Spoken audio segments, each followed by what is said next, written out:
Mes amis, bonjour et bienvenue à votre chaîne AOB Immigration Canada dans une nouvelle émission avec notre cher consultant réglementaire en immigration, M. Allouch Mohamed, pour répondre à vos questions que l'on reçoit sur le WhatsApp via le numéro 212 6 19 42 25 65. Ça va, M. Allouch? Oui, ça va très bien et vous, M. Brahim? Ah ouais, merci beaucoup. Donc, j'ai quelques questions reçues de la part des abonnés de la chaîne AOB Immigration Canada. Donc, on va essayer. Est-ce que vous avez quelque chose d'actuel? Oui, alors avant de commencer, c'est-à-dire c'est-à-dire de répondre à vos questions, nous allons commencer. Tout d'abord, bonjour à nos amis, nos chers abonnés de la chaîne AOB Immigration Canada. Voilà, donc nous allons poursuivre notre série de rencontres comme convenu auparavant.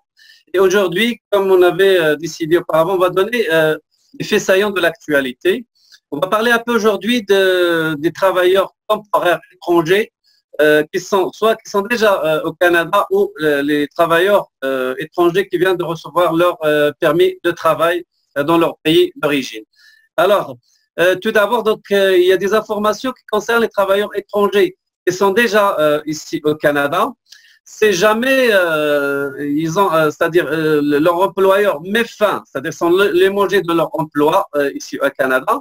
Et en attendant de recevoir leur permis de travail et de faire leur CAQ et toutes les démarches, c'est-à-dire avec l'immigration, ils peuvent commencer à travailler avant de recevoir leur permis de travail. Donc ça, c'est une exception qui a été, c'est-à-dire faite dernièrement. C'est pour permettre aux gens c'est-à-dire d'intégrer leur nouveau travail sans qu'ils aillent attendre leur EMT s'il y a lieu, l'étude d'impact sur le marché de travail, la demande de CAQ, la demande de permis de travail, etc. Donc, ils peuvent juste montrer qu'ils ont fait la demande, que la demande de processus est en cours, et ils peuvent commencer déjà de travailler avec un nouveau employeur.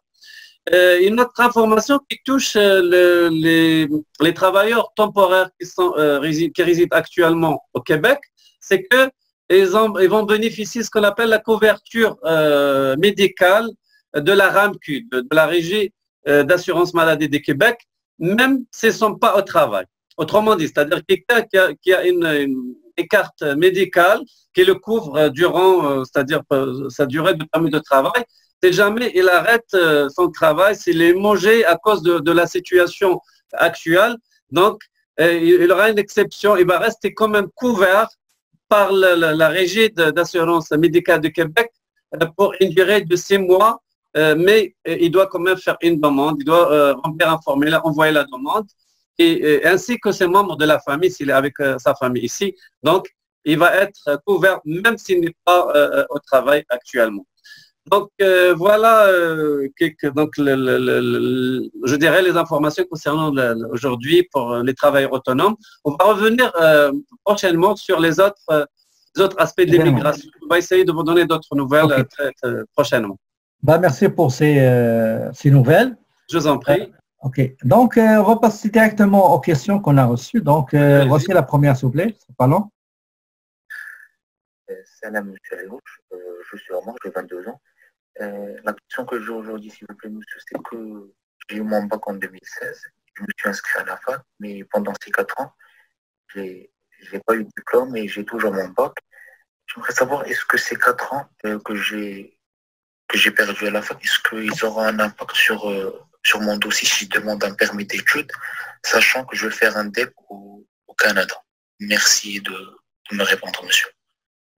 Ok, alors pour répondre, monsieur, effectivement, c'est-à-dire pour avoir un bon dossier, idéalement, la personne doit un peu remplir ses vides. Parce que là, le monsieur parle d'un bac de 2016. On est en 2020. On parle d'à peu près 4 années, c'est-à-dire de vide dans son CV. Oui, mais il était à la fac, il était à l'université. Il est à l'université, parce que j'entends mal l'autre. OK.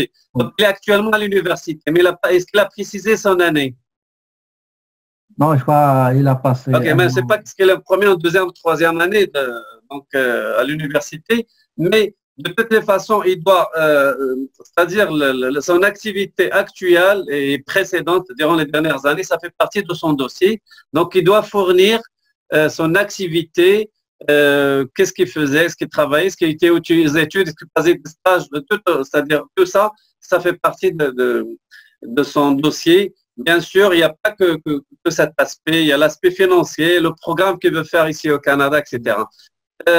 Est-ce que ça peut influencer son dossier ou sa demande de permis d'études? Peut-être, oui, mais ça dépend comment il va présenter son dossier. Mais au moins, il va présenter son inscription à l'université, au moins pour ces dernières années, pour au moins prouver à l'agent de visa qu'au moins il n'était pas, c'est-à-dire au chômage, mais bel et bien était au moins aux études.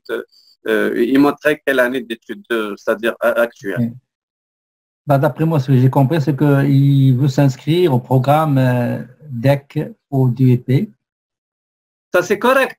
Il peut faire l'un ou l'autre parce qu'il a déjà, c'est-à-dire son baccalauréat, mais c'est un choix. Mais on peut plus le conseiller d'aller dans un DEC au lieu d'un DEP parce que c'est-à-dire les agents de visa de plus en plus ils sont réticents avec c'est-à-dire de donner des visas pour les DEP, mais moi je le conseille d'aller plus avec un DEC ou peut-être même avec un bac universitaire, ce sera encore mieux.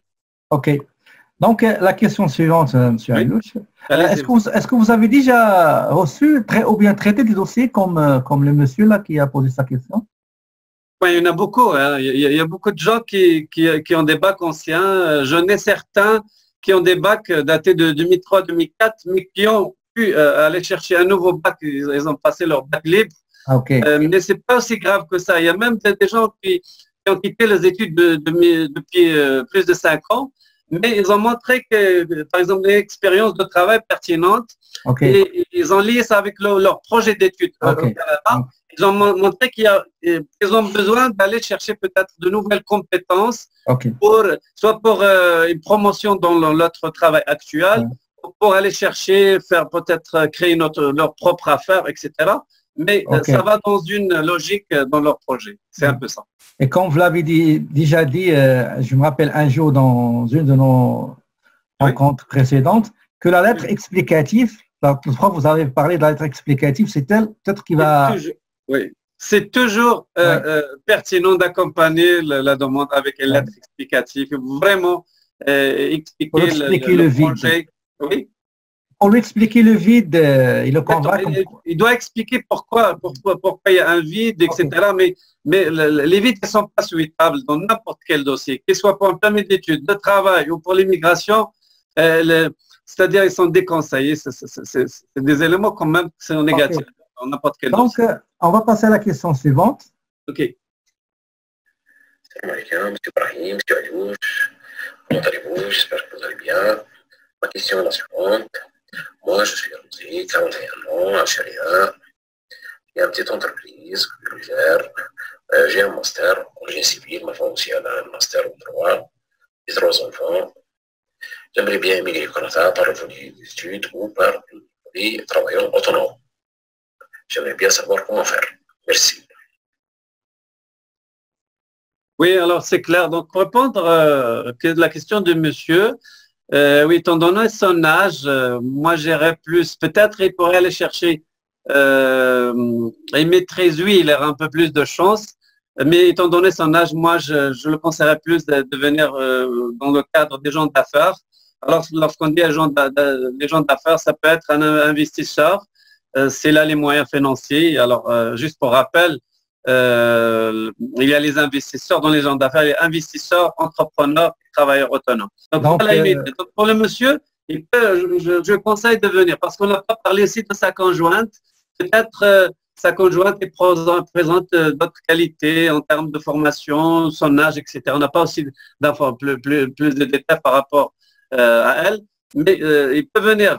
Donc, s'il veut faire une maîtrise ou un doctorat, donc il y aura peut-être des chances pour venir étudier, mais je le conseille plus de venir en tant qu'investisseur, plus qu'un genre dans les gens d'affaires, mais il doit montrer qu'il a les capacités financières nécessaires. D'accord. Merci. Je vous en prie. La question suivante, Monsieur Alouche. Oui. Bonsoir. J'ai une petite question. Je veux savoir si, par exemple, je fais une demande d'admission dans deux universités pour deux provinces différentes, par exemple Québec et Ontario. Et les deux universités m'acceptent. Et par exemple, je choisis l'université de Québec. Et une fois je suis là-bas, si je veux changer de Québec à Ontario, est-ce que j'aurai des problèmes? Sinon, quelle est la procédure à faire pour faire ce transfert-là? J'ai aussi une deuxième question. Je veux savoir, en tant qu'Algérienne, est-ce qu'on a des chances d'être accepté par des universités du côté anglophone, comme Ontario, Manitoba ou peu importe? Et pour le visa, est-ce que ça pose un problème ou pas? Généralement, Oui, oui, c'est clair comme... Généralement, je demande une seule question. S'il vous plaît, une seule question. Pour laisser la chance aux autres de poser leurs questions. Ok, de toute façon, les deux questions étaient claires. Alors, la première question était de changer, la possibilité de changer de l'université à une autre à l'intérieur du Canada. Oui, c'est faisable, c'est possible. Il y a des gens qui viennent ici au Québec, après partent dans une autre province, d'autres qui sont passés dans d'autres provinces et reviennent ici au Québec. Donc, ça se passe d'un côté à l'autre, sauf, il est plus facile d'aller de Québec dans une autre province parce que les autres provinces ne demandent pas de CAQ. Donc, c'est un processus de mois. Mais par contre, on fait une demande de changer la province. Il faut quand même informer le IRCC, l'immigration, comme quoi il va déménager, il va aller dans une autre université pour étudier, mais ça devrait être le même, c'est-à-dire le même niveau, etc. Ça, on est d'accord là-dessus. Parfois, par contre, il y a des cas spéciaux à la rentrée à l'aéroport pour lors de la délivrance de permis d'études. Les agents, ils peuvent mettre certaines restrictions. Par exemple, ils peuvent mettre permis d'études, c'est-à-dire à l'UQAM, par exemple. Pour le Québec seulement. Québec, donc là, c'est un permis d'études pour le Québec, il ne peut pas aller en Ontario. Donc, pour ça, il doit vraiment faire le changement de son permis d'études. Alors, pour la deuxième question, je crois qu'il a parlé de... Pour la première, il a demandé les procédures de changement. Est-ce que c'est... Il n'y a pas de c'est-à-dire, j'ai dit, il faut juste, s'il veut aller de Québec dans une autre province, il faut juste informer l'immigration comme quoi il va déménager de Québec dans une autre province. Est-ce qu'en ligne ou par écrit? Oui, il peut le faire. Non, c'est par écrit. C'est toujours par écrit. Il peut le faire par web form, le formulaire web, mais il y a aussi il peut les appeler aussi parfois, même au téléphone, ça peut passer aussi. Mais ce qui est suggéré pour tout changement avec l'immigration, c'est de les contacter attendez, on peut le faire par le formulaire web, mais on peut le faire dans le compte Mon CIC, dont on a parlé auparavant. On peut rentrer directement et faire la modification à l'intérieur de son compte CIC. Oui. D'accord, Mon CIC, pardon. D'accord? Ok. La deuxième question, oui, n'importe qui peut demander, c'est-à-dire une admission dans une province anglophone, sauf que ces universités-là, ils demandent ils ont leurs exigences de langue, mais chaque université, il a un règlement, etc. Donc, il faut vraiment aller sur le site web de l'université et s'assurer c'est quoi les exigences et il faut se conformer à ces exigences-là. On passe à la question suivante. Bonjour, monsieur Alouche. Bonjour, monsieur Brahim. Merci pour tout ce que vous faites pour nous. En fait, je me présente, je me nomme Samir. J'ai un master en droit français privé, option droit des affaires. C'est un master ici, donc en université à Rabat. Je sais que le droit, en fait, n'est pas très intéressant pour l'immigration. Par contre, je travaille, ça fait 9 ans au sein du ministère de l'Éducation nationale, enfin, un temps dans le lycée. J'ai 38 ans et ma femme, elle a 31 ans. Ma femme dispose de 2 diplômes. Un diplôme accrédité en tant qu'infirmière, enfin, infirmière auxiliaire, et un diplôme ISTEA c'est un diplôme de hôtellerie, hébergement, voilà. Donc, gestion hôtelière, option hébergement, à mieux voiler, bien entendu. Donc, il y a la sœur de ma femme qui réside au Canada, plus précisément à Blainville. Elle a la nationalité canadienne. J'ai déjà visité le Canada, on a passé en 2018 un mois, moi et ma femme et ma petite fille de 4 ans. Et je voulais juste savoir si on a des chances. Par contre, je voulais juste insister que le niveau linguistique de ma femme est vraiment passable. Est passable. Et je ne sais pas quelle voie nous allons suivre. Est-ce que l'entrée express ou bien on va chercher un permis de travail pour ma femme ou bien on va faire immigration au Québec. Donc, Merci pour votre question. Alors, moi je commencerai par la fin parce que d'après ce que on vient d'entendre, ça irait plus avec votre conjointe en tant que récurrente principale. Si jamais vous songez à l'immigration, étant donné qu'elle, il a l'âge, c'est-à-dire un âge qui est quand même approprié, il est encore jeune, plus jeune, je dirais. Son diplôme de soins infirmiers. Il a 2 diplômes. Il a 2 diplômes, oui. Il a 2 celui diplômes. d'infirmier, je crois, et celui de tourisme. Tourisme et gestion hôtelière. Hôtelière. Donc l'un ou l'autre, ils sont quand même assez demandés ici. Oui, mais son expérience, il est dans 4 ans comme secrétaire dans un cabinet de radiologie. D'accord. Alors c'est quand même assez pertinent. Je suis désolé parce que même l'audio c'était pas trop clair. Alors donc c'est bon qu'il commence, c'est-à-dire si vous commencez un dossier, c'est vraiment avec, c'est-à-dire avec le programme ARIMA. Mais comme vous savez, le programme ARIMA a des retards qui sont enregistrés actuellement. Donc quand même la première suggestion, c'est d'aller avec une demande de permis de travail pour sa conjointe et qui pourrait par la suite, c'est-à-dire ramener avec elle son conjoint et les membres de sa famille. Dans ce domaine-là, il pourrait décrocher facilement une offre d'emploi, un contrat de travail, oui. Étant donné, surtout actuellement, il y a une pénurie de main-d'œuvre dans ce domaine-là qui est inimaginable. Donc, ça va être comme assez facile pour elle de décrocher un permis de travail, c'est-à-dire suite à une offre d'emploi valide d'ici du Canada. Et il peut ramener sa famille avec elle.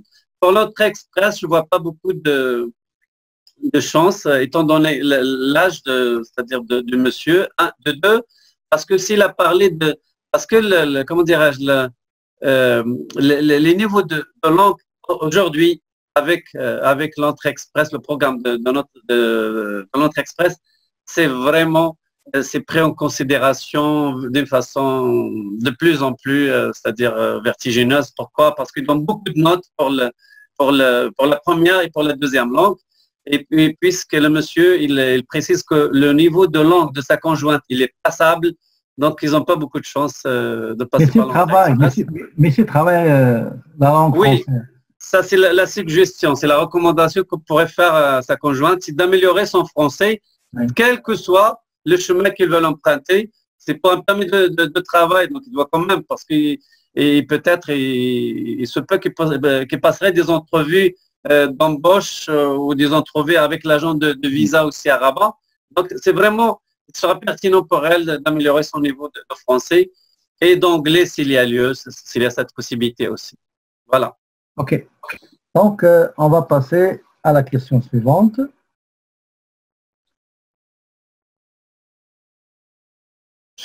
Bonjour, Monsieur Ibrahim. J'ai une licence professionnelle en technologie de multimédia du web à l'École normale supérieure de Rabat. Bon, j'ai déposé pour mon visa en DEP. Après, j'ai eu un refus de dégradation de niveau, ce qui fait... après, je vous ai parlé. Vous m'avez conseillé de postuler pour une maîtrise. Donc, j'ai choisi une maîtrise d'informatique à l'Université Laval. Bon, après le refus, j'ai fait une entreprise avec 20 du pas, avec une départ de 20%, c'est avec mon père. Et j'ai un 1,5, le 1,5 d'un appartement. Donc, si jamais j'ai redéposé avec la maîtrise, ça va poser un problème puisque j'ai eu un refus de visa, ou bien j'ai fait une lettre explicative comme quoi changement de stratégie. C'est ça le problème. Je voulais juste des conseils en ce qui concerne ma situation. Merci bien. Ok, alors le monsieur, il parle d'un premier refus qui a été enregistré lors de sa première demande, c'est ça C'est normal. Lui, il a déjà une licence, il est allé chercher un DEP, c'est normal, le refus. Hein. Alors, bien sûr, il n'y a pas de consistance et une dégradation de niveau, c'est normal parce que les agents tiennent de visa tiennent de plus en plus compte de cette situation. Oui. Donc, maintenant, pour remédier à la situation, effectivement, c'est l'offre pour une maîtrise. Ça va nous donner plus, c'est-à-dire c'est un diplôme plus important. Donc, il aura plus de chances. Et le fait, il a parlé de création d'entreprise, etc. Donc, avec son père. Oui, mais ça c'est pas aussi grave, ça change pas grand-chose. Il va juste montrer comme quoi il était en activité, etc. Donc, il a quand même un intérêt pour étudier au Canada. Ça c'est bon. L'essentiel, que son père ou lui-même montre qu'ils ont les capacités financières suffisantes et en optant pour une maîtrise, donc il va remédier à la première situation. C'est vrai qu'il y a déjà comme un refus, c'est un peu une tâche un peu noire dans son dossier. C'est toujours pris en considération, mais je crois qu'il va remédier à cette situation parce que lorsque le motif de refus, c'est une dégradation de niveau, donc là, il va remédier à la situation. C'est présente un bon dossier avec une bonne lettre explicative de son projet d'études. Ça devrait aller cette fois-ci. Il a même un appartement. Peut-être ils ont fait ça pour créer le lien d'attachement. Peut-être. Qu'est-ce qu'on peut en penser? L'appartement au Maroc, c'est ça? Oui. Oui, mais ça, oui, parce que les agents c'est-à-dire ils sont conscients de cette affaire-là, parce que n'importe qui peut faire ça, n'importe qui. Parce qu'il y a des parents qui font ces choses-là juste pour. Mais que l'appartement qui soit à son nom, au nom de ses parents, c'est un plus dans le dossier. Et tant mieux si c'est à son nom personnel. Oui, c'est un plus, pourquoi pas. Okay. Mais c'est pas vraiment, c'est pas décisif dans ce cas, dans le traitement de son cas. D'accord. Okay. Mais ça reste toujours, comme vous l'avez suggéré, la lettre explicative. Oui, il doit expliquer le projet, pourquoi il retourne de nouveau, pourquoi il insiste d'étudier au Canada et pour essayer de convaincre l'agent qui va traiter son dossier. On aimerait bien vous accueillir la prochaine fois pour nous parler de cette fameuse lettre explicative. Ça sera hyper intéressant. Mais écoutez, la lettre explicative, c'est vraiment, c'est des lettres personnalisées. Hein. Il n'y a pas de lettre explicative comme pas utilisée pour toutes les situations. Chaque cas est différent. Oui. Juste, on va parler du contenu, les grands éléments, les principaux éléments qu'il faut évoquer dans la lettre. Écoutez, la lettre explicative, en général, c'est un résumé du dossier. C'est un récapitulatif de tout ce qui a été montré en termes de pièces justificatives, en termes d'activité, en termes de, c'est-à-dire le programme de formation que vous voulez faire. Il faut justifier chaque chose. Il faut montrer qu'on a les fonds nécessaires, etc. Donc, on va dire, c'est un résumé de tout le dossier. C'est-à-dire l'agent, avant d'aller chercher, vérifier toute la paperasse, tout le dossier, les documents, les pièces justificatives, en lisant déjà sa lettre explicative, il va constituer une idée dans sa tête sur, c'est-à-dire sur le, comment dirais-je, sur le contenu de son dossier. Exactement, c'est la solidité de son dossier. Est-ce que c'est un bon dossier, etc. Donc après ça, il va aller chercher et documenter parce que dans la lettre, à chaque fois qu'on parle d'un aspect, on souligne qu'il y a un document justificatif, etc. Okay. Et par la suite, il va aller chercher, c'est-à-dire les documents, vérifier la véracité aussi de ces documents, etc. Okay. Ben, on va passer à la question avant la dernière, ok? Bien sûr, allez-y.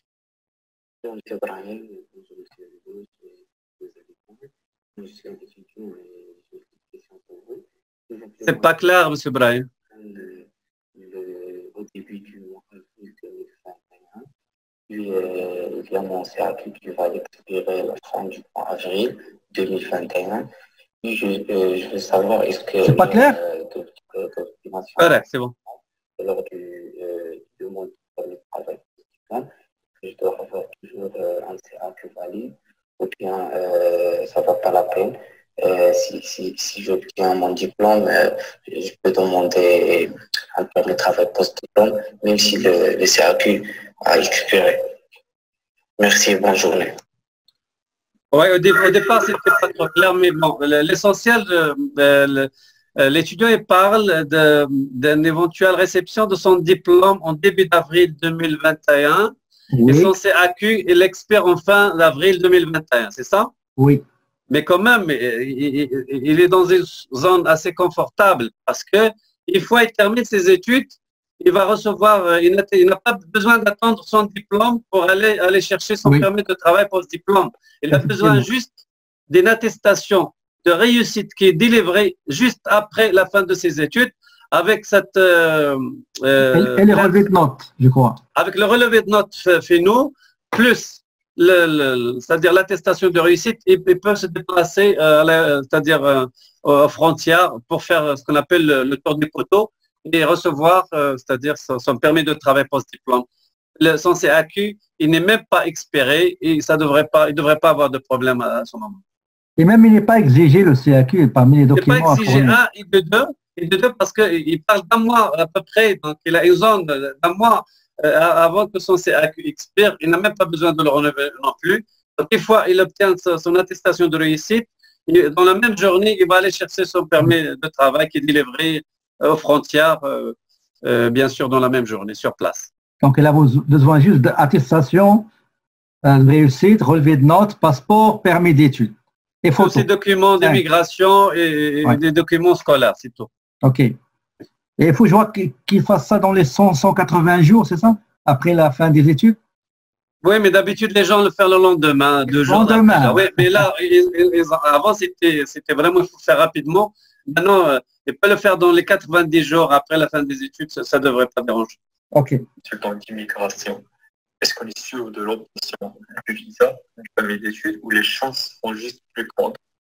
Si ce n'est pas le cas, est-ce que si on donne notre dossier au consultant d'immigration et qu'il l'analyse, est-ce qu'il peut nous dire quelles sont les chances de l'obtention du permis d'études et du visa?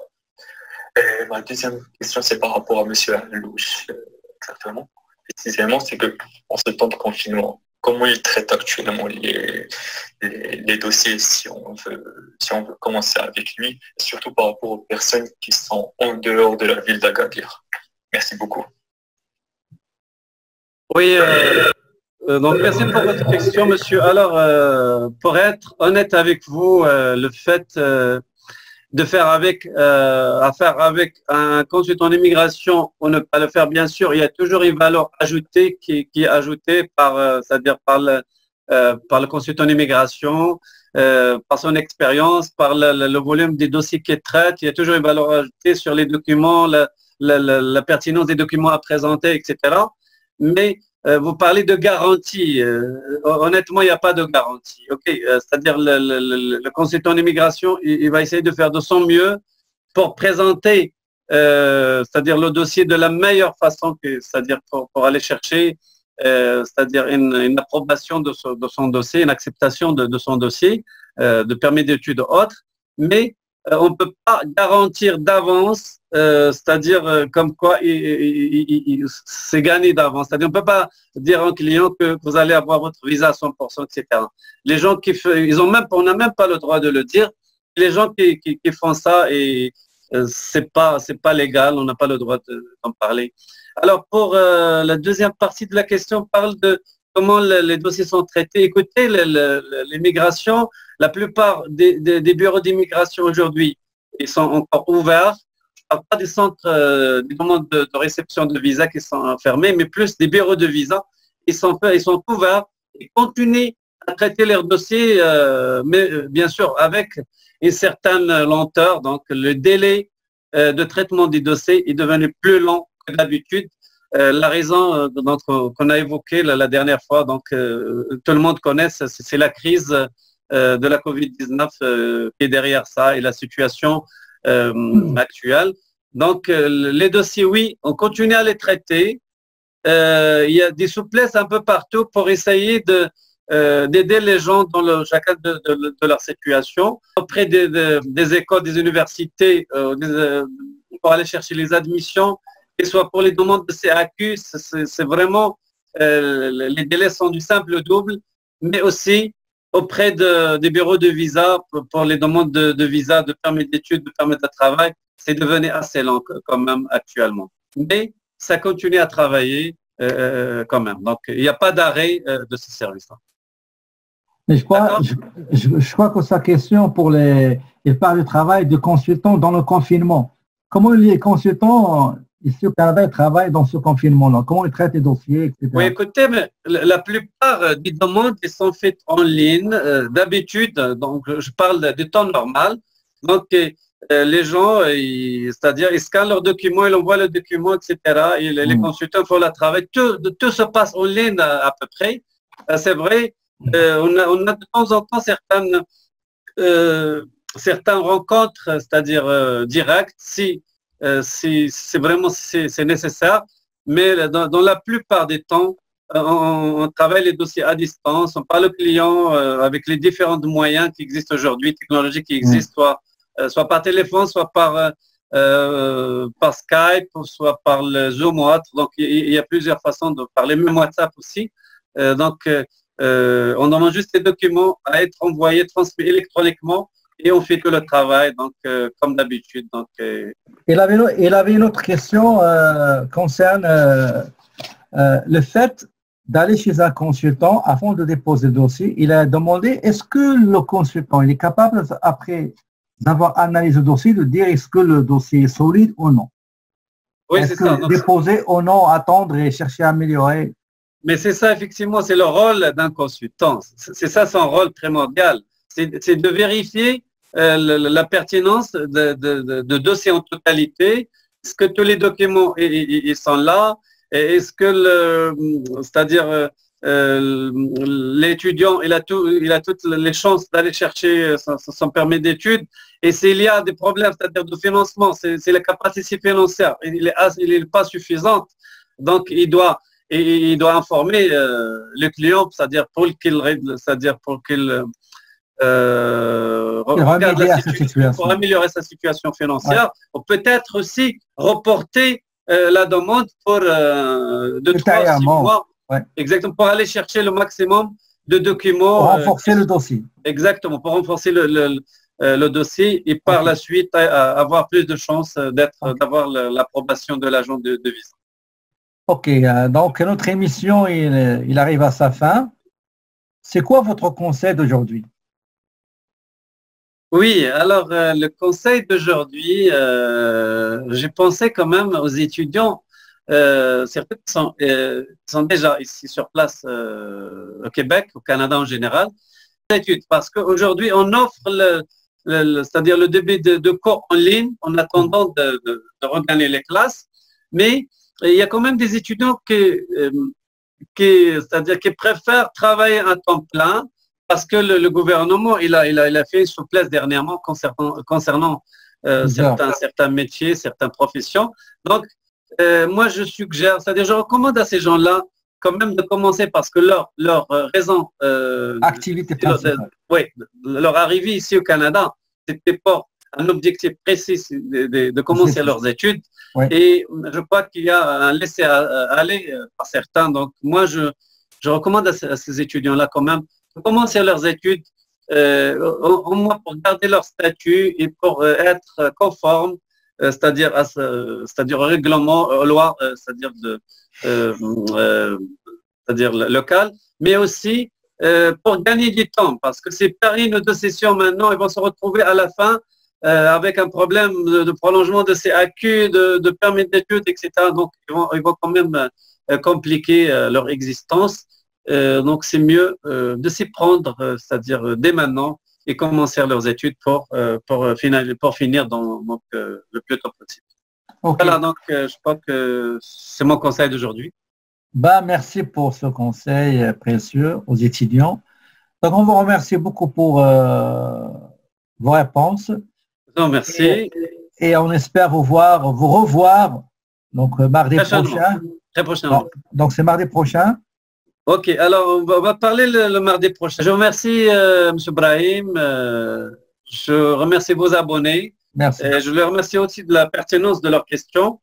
Et donc voilà, donc on va continuer à répondre ouais. Avec ce qu'on a comme élément. On fait le mieux pour répondre à leurs questions. Okay. Et donc on va continuer dans ça et à la prochaine épisode. Ok. Donc, je vous remercie, mes amis, et je vous demande une autre fois, s'il vous plaît, envoyez juste une seule question courte, s'il vous plaît, pour laisser la chance aux autres pour qu'ils puissent poser leurs questions. Donc, merci pour votre attention. D'ici une nouvelle capsule, je vous souhaite une très belle journée et je vous dis, mes amis, à la prochaine. Merci, à bientôt.